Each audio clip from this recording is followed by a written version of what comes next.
Hi, everybody. Today, I want to discuss tools for difficult conversations.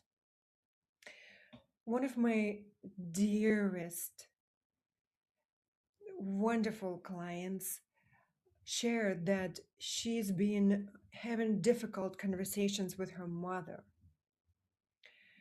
We all been there. And that got me thinking that maybe these tools would be a great reminder to us all, and maybe these can support you at any moment. So here's what I got. Number one, perspective. First and foremost, it's important to shift perspective. When we had one difficult interaction with a person, whoever that may have been, we may view them as a thorn, as a difficult person, um, as a trigger, as something negative or difficult. Here's a reframing I suggest. What if you looked at that person as your perfect mirror? And the most difficult people in our lives are perfect mirrors. The perfect mirror for our healing. Why is that? Well,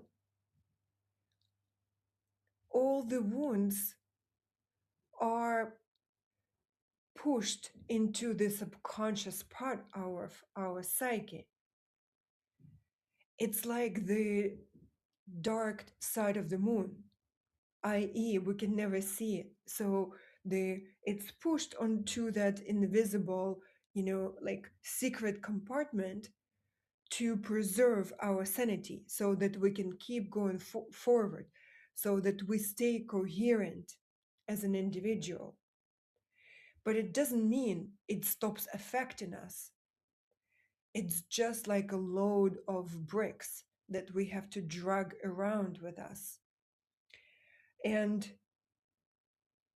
because there is no access normally, we either have to go into hypnosis, expanded states of consciousness. That's where all the medicine works.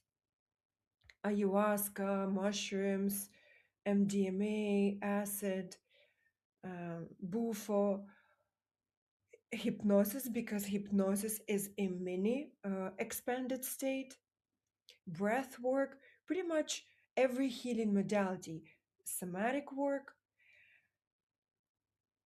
But even to go into this work, we need to have the beginning of the thread. We need to know our trigger. We need to know where to look. So, what your mom or whoever the difficult person in your life is, they are handing you the trigger, that thread, the thread to your healing on a silver platter. When you know what you're triggered by, you know exactly where to look. You can follow this thread and get to that wound that's safely and securely packed away in your subconsciousness, unaccessible to you. So, flip the way we automatically look at the difficult people in our lives as our tormentor or our tyrant or our burden or our karma, whatever the case may be, to your possibly most powerful healer, which is especially true in case with our moms. And our moms are the humans who have uncanny ability to trigger us. I mean, they know all our buttons. So when you can flip this script and look at the difficult person as the sort of the one giving you the keys to your healing, to your sovereignty, to your freedom, everything shifts. You look at the triggers, and when you are triggers, as gems that they help you discover. And then you can take those gems and process them, heal them, transmute them from wound to light.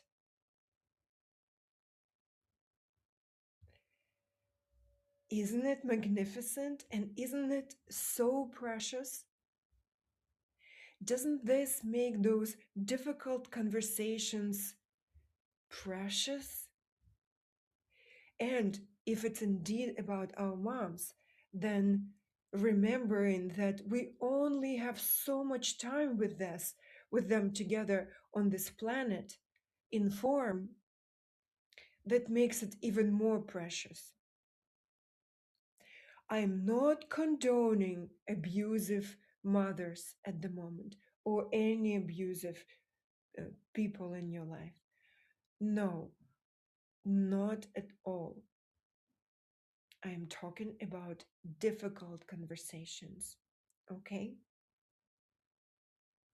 And if you have been or are being abused by significant people in your life, I'm so very sorry that you had to go through that.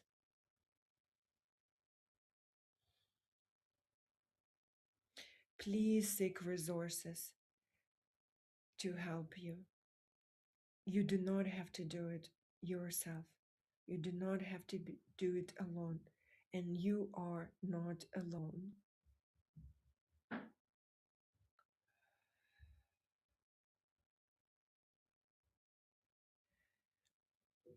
Okay, we look at the difficult conversations as as an opportunity to heal. Now, number two,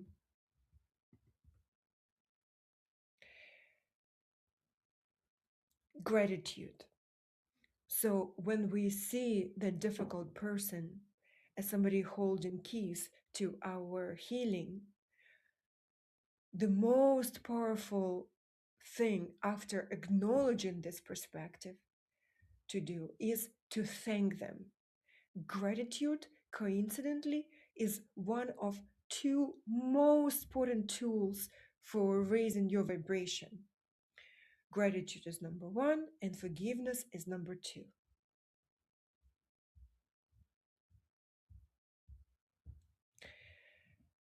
Thank this person for being that most perfect mirror, for being the sacred guide and teacher for your healing.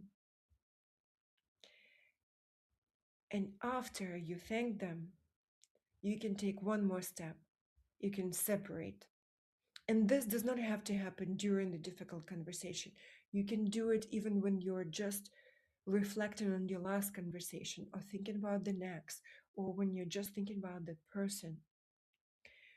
So acknowledge, thank, and separate. You can say the following: Thank you very much for everything you've taught me about self love. I can continue to learn about self love on my own going forward. You no longer have to teach me the lesson of self love. As I'm saying this, I feel my heart opening.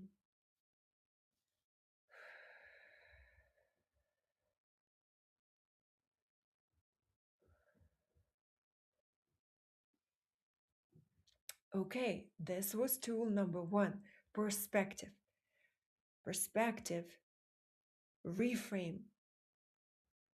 See the difficult person as your most perfect mirror.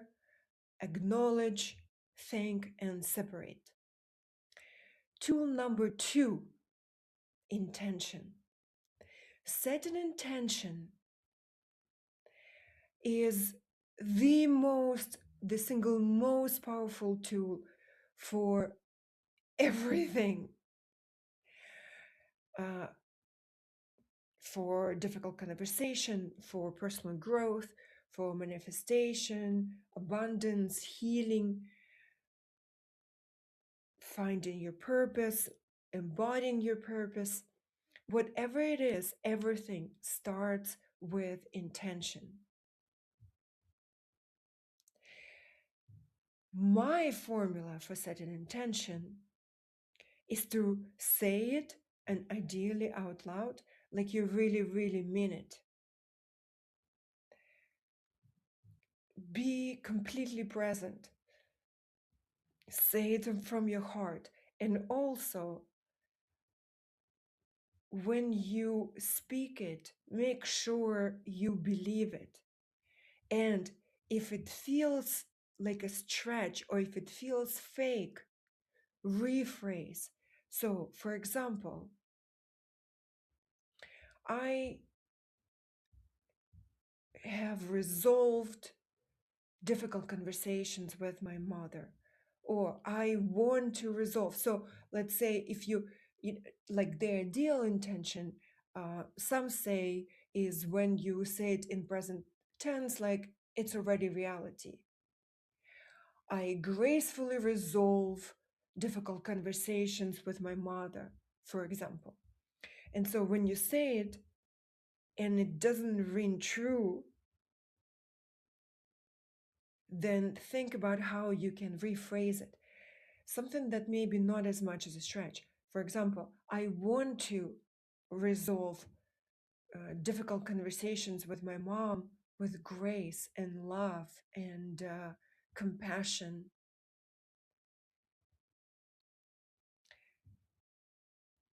And if that doesn't work, keep tinkering with it until you actually find that right feeling.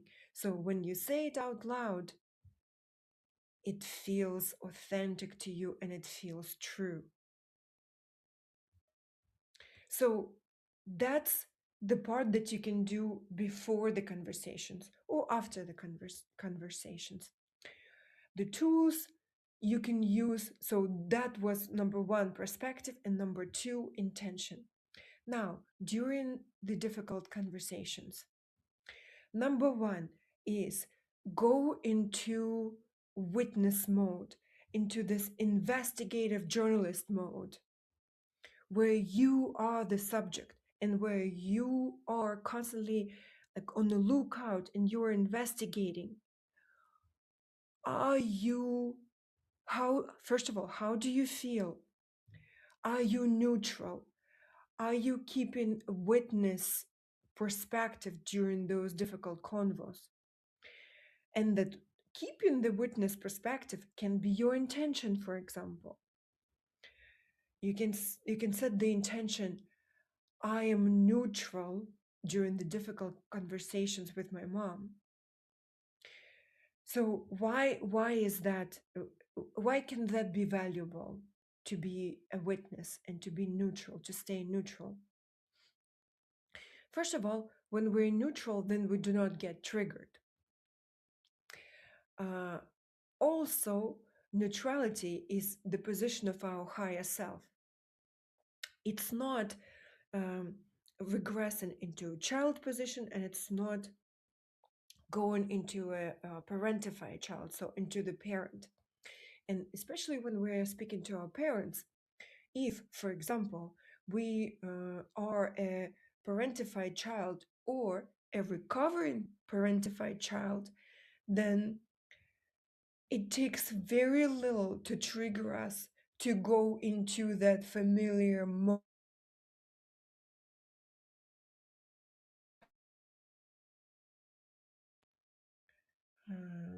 angry parent with our mom. So staying neutral is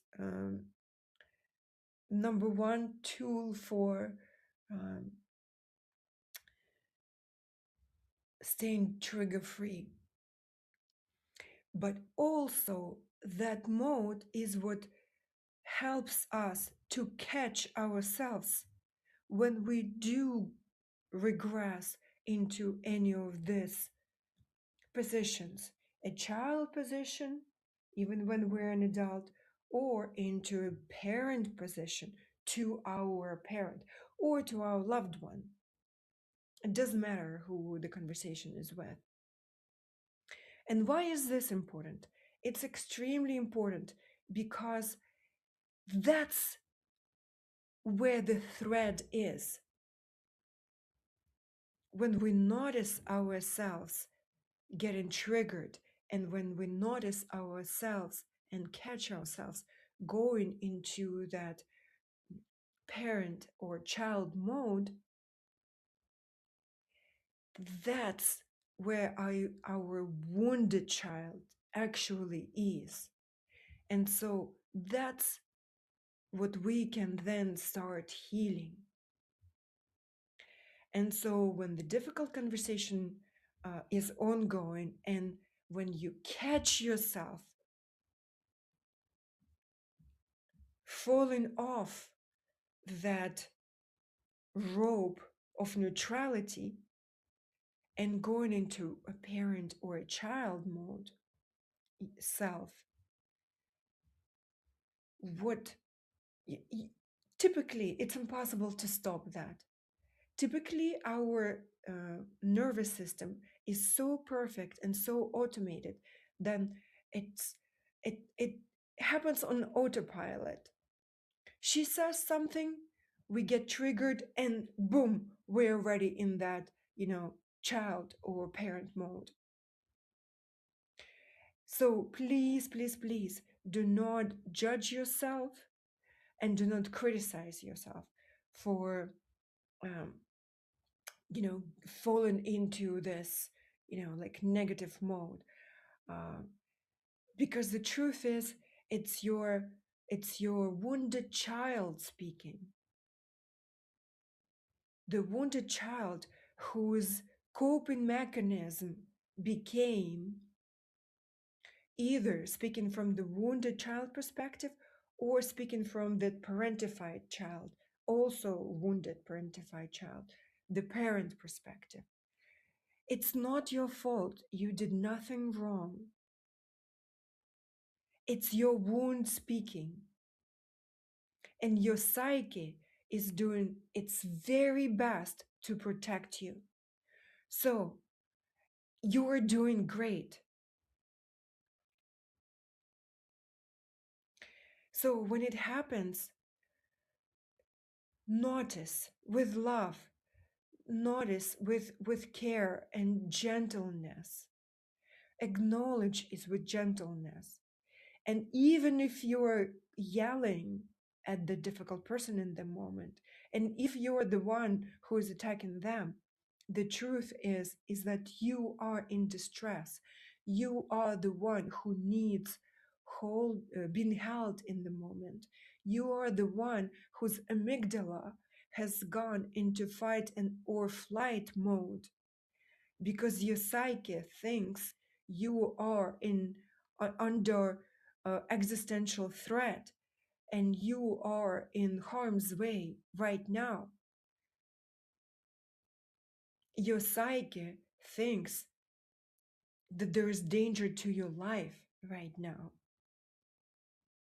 So the truth is that you are very, very scared and you need all the love and support you can give to yourself in this moment. So please refrain from judgment. in the moment or afterwards when you're reflecting on the conversation. Imagine a 5-year-old child who got scared and who started screaming or yelling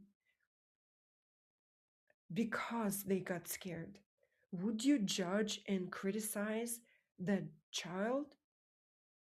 No, you would hold the child. You would help the child to calm down. So be the adult to that wounded child. Calm yourself down. Hold yourself. Be gentle with yourself.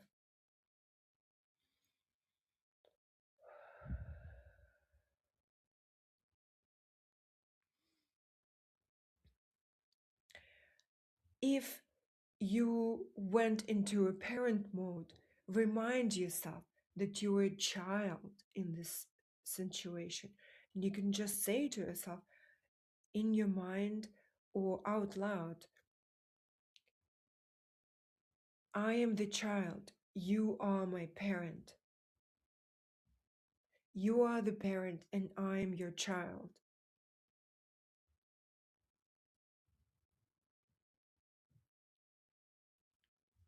And if that's the case, remind yourself that you are not responsible for your parent. They are the adult.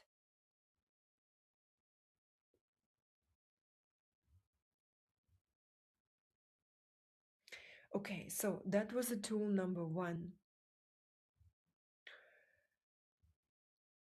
Observe and catch yourself getting triggered.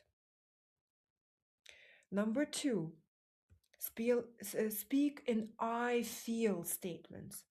Usually, in difficult conversation, it's kind of normal for us to uh, say, you did this and you did that, but I asked you to do this, but instead you did that. This oftentimes can feel by the other person as if they are being attacked, even if that was not at all our intention. What's the remedy? Is to stay in the I feel and share how you feel without judging the actions of another. It's a super popular tool, so I'm sure you've heard of it. So we will not go into the details on it. If you want the details, comment and we'll have a separate post about that. It's very effective. Practice on everybody. I feel. So that was the tool number two, I feel statements. And tool number three, I picked up at the Insight seminar. Insight seminar, at least the Insight number one, where I learned this technique, is an opening heart seminar. It's a wonderful 3-day seminar. It's pretty much like a three-day immersive intense therapy. I highly recommend it. It's an American seminar, but it takes place in many countries all over the globe. The Insight seminar, look it up. So the technique they have starts with sort of being authentic to yourself. When you have this difficult conversation and you go either into passive aggressive or you just want to give them silent treatment, then just say what is true for you right now. For example, like you feel hurt, but you feel this like block in your throat and you cannot tell them. Just simply share that I feel hurt by what you said. So you can just say, I cannot share with you that I feel hurt. Or whatever else may be true for you. I do not trust you to share with you that I felt hurt by you. Or I do not want to share with you that.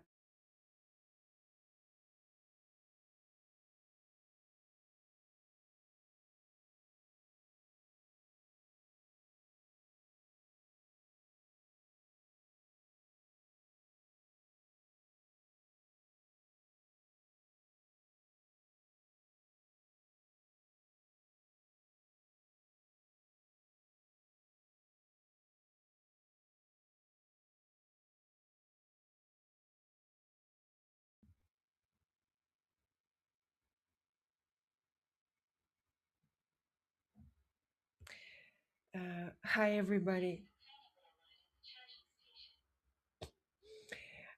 Sorry, we have a blackout, and so the light went out, and probably the connection got interrupted. So that was the tool number three.